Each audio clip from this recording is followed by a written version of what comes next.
श्री के पर्यटन क्लास में आप सभी का स्वागत है। आज हम लोग पढ़ते हैं क्या स्वामित्व के आधार पर संसाधन। हम लोग इसके बारे में पढ़ चुके हैं। व्यक्तिगत संसाधन और सामुदायिक संसाधन पढ़ लिए हैं। आज हम लोग क्या पढ़ेंगे? राष्ट्रीय संसाधन और अंतरराष्ट्रीय संसाधन। आइए हम लोग एक बार देख लेते हैं व्यक्तिगत संसाधन किसे कहते हैं। हम लोग पढ़ चुके हैं, फिर भी एक बार रिवीजन कर लेते हैं। व्यक्तिगत संसाधन ऐसे संसाधन है जिसकी स्वामित्व किसी एक व्यक्ति के ऊपर हो।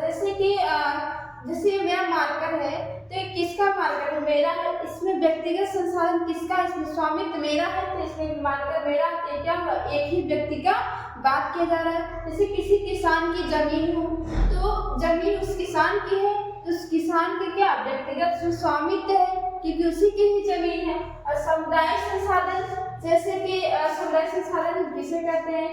जिसमें कि समुदाय के बारे में, समाज के बारे में हो, समाज के सभी लोग उसको क्या प्रयोग कर सकते हैं। जैसे कोई मंदिर हो, मंदिर में सभी लोग जा सकते हैं, ये क्या है? सामुदायिक संसाधन है।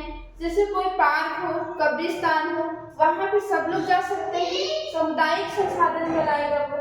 राष्ट्रीय संसाधन के बारे में हम लोग देखते हैं। राष्ट्रीय संसाधन किसे कहते हैं?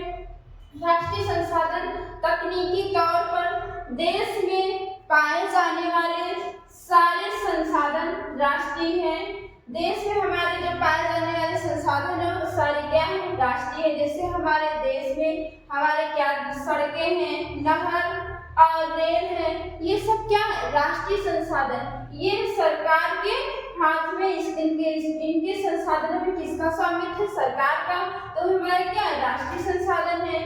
रेल भी सरकार की है, तो क्या ये भी राष्ट्रीय संसाधन है। सरकारी जमीन, जो सरकारी जमीन है वो भी राष्ट्रीय संसाधन कहलाता है, क्योंकि हमारे देश में सरकारी जो जमीन है हमारे राष्ट्र के में स्वामित्व के अंदर आता है, इसलिए क्या हुआ?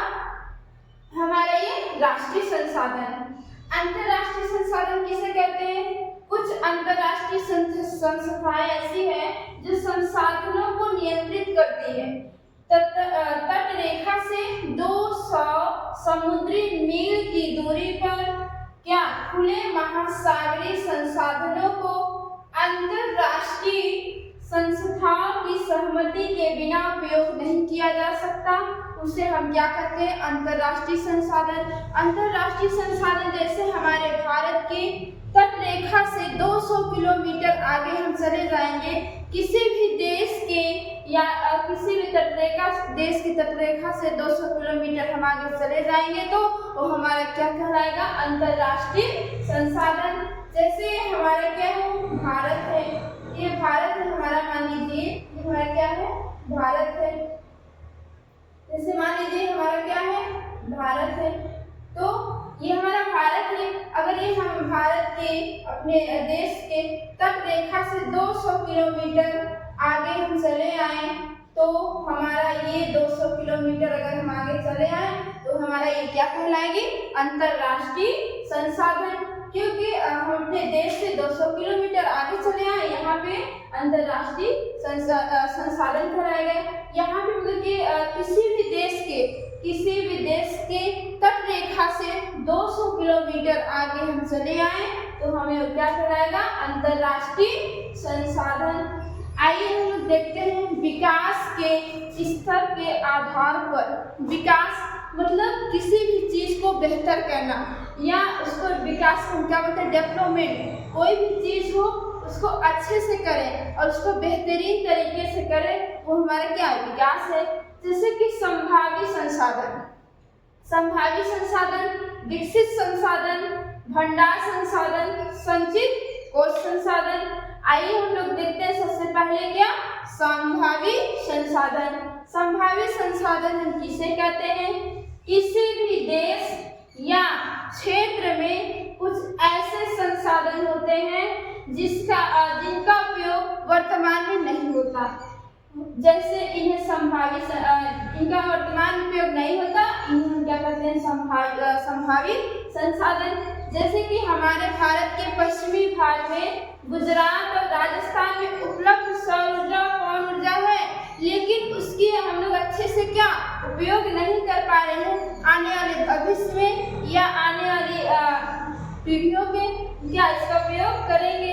इसकी संभावना है कि आने वाले भविष्य में हम इसकी प्रयोग करेंगे कि नहीं करेंगे।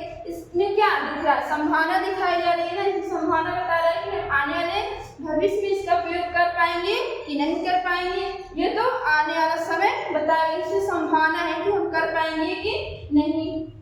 जैसे हमारे पास उपलब्ध से कोई मान लीजिए कोई फोन नहीं है मेरे पास, मैं सोचूं मैं फोन लूंगी, संभावना है मैं फोन ले सकती हूँ या नहीं ले सकती, वो हमारा आने वाला क्या समय या भविष्य बताएगा। मैं इसको फोन ले लूंगी नया या नहीं ले पाऊंगी, तो क्या संभावना है, उसे हम क्या बोलेंगे, संभावित संसाधन। जो चीज हमारे पास उपलब्ध है लेकिन उसका उपयोग हम नहीं कर पा रहे हैं तो उसको हम क्या बोलेंगे, संभावित संसाधन। हम उसको सोचे आने वाले भविष्य में करेंगे या फिर आने वाले किसी वर्तमान समय में नहीं कर पा रहे हैं, तो अगर भविष्य में करने के लिए सोच रहे संभावना है भविष्य में कर पाएंगे या नहीं कर पाएंगे, इसमें संभावना बता रहे, इसलिए हम क्या कहेंगे, इसे संभावित संसाधन। तो हम लोग देखते हैं विकसित संसाधन किसे कहते हैं। वे संसाधन जिनका सर्वेक्षण किया गया हो, सर्वेक्षण मतलब सर्वे किया गया हो, जा चुका हो और उनके उपयोग की गुणवत्ता और मात्रा निर्धारित की जा चुकी है, विकसित संसाधन कहलाते हैं। जैसे कि आप देखिए किसी पेट्रोलियम है, पेट्रोलियम के बारे में जैसे किसी मनुष्य को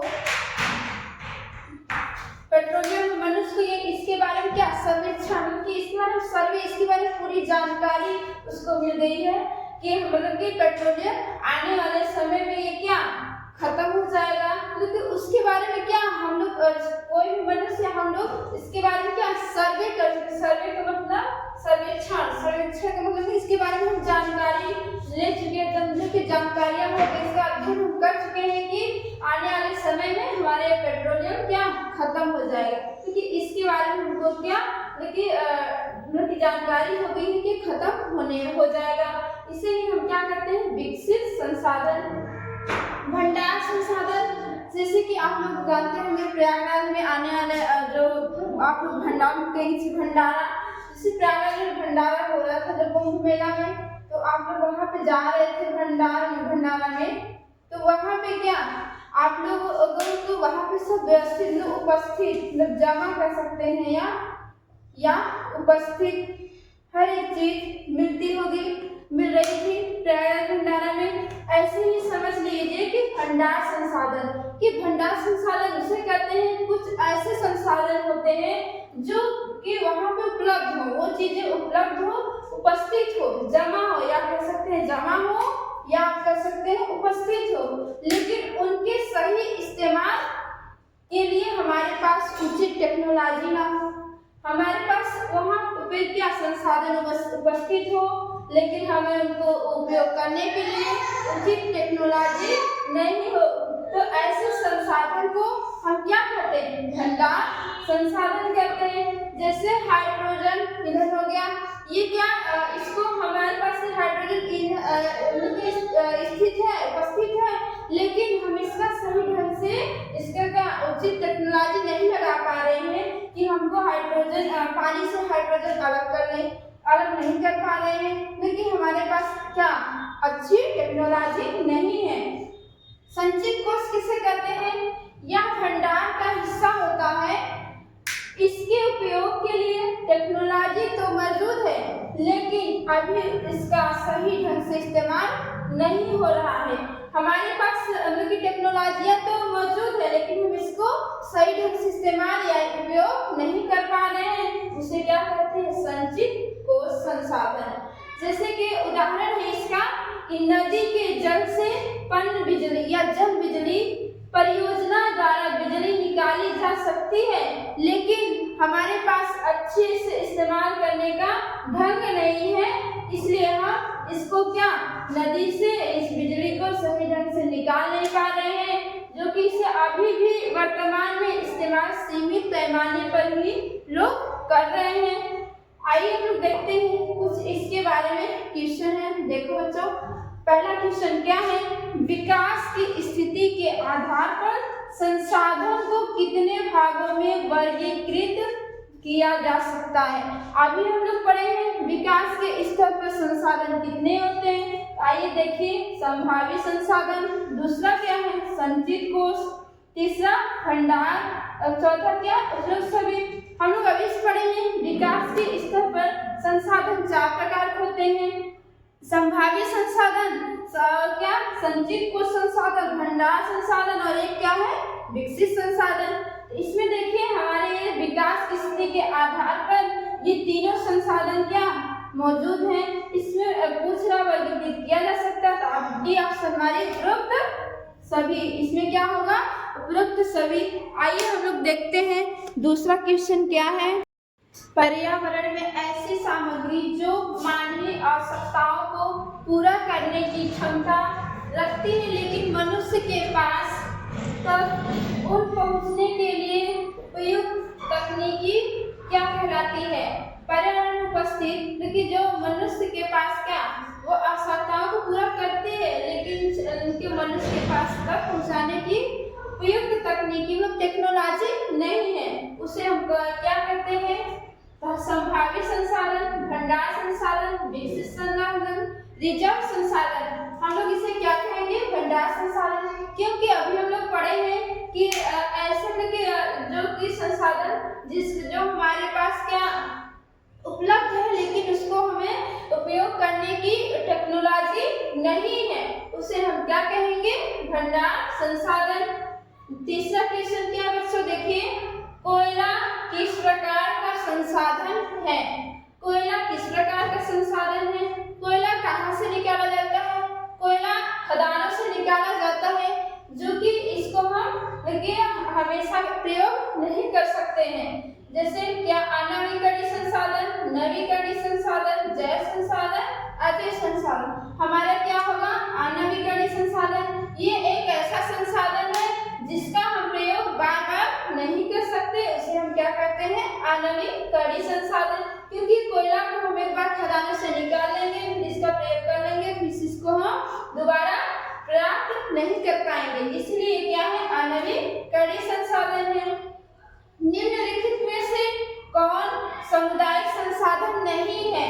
क्या पूछ रहा है सामुदायिक संसाधन नहीं है। आइए देखते हैं बच्चों इसमें कौन सा सही होगा।